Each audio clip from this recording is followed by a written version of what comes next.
आपण पाहत आहात दैनिक विदर्भ सत्यजित लाईव्ह न्यूज। आमचे सहसंपादक किरण वाघ यांनी दिलेल्या माहितीनुसार जय श्रीराम प्यार से बोलो जय श्रीराम।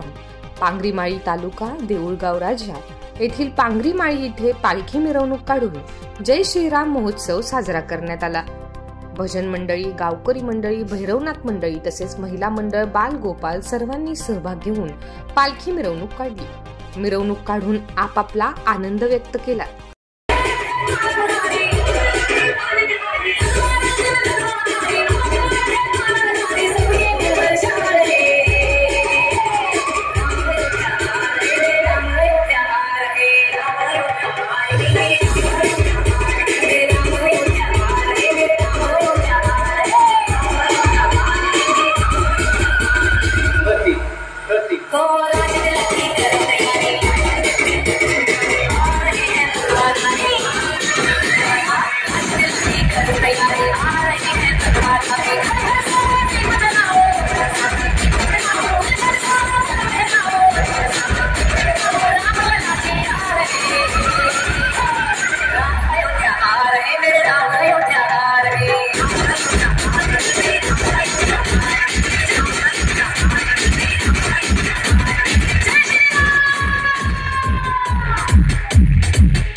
G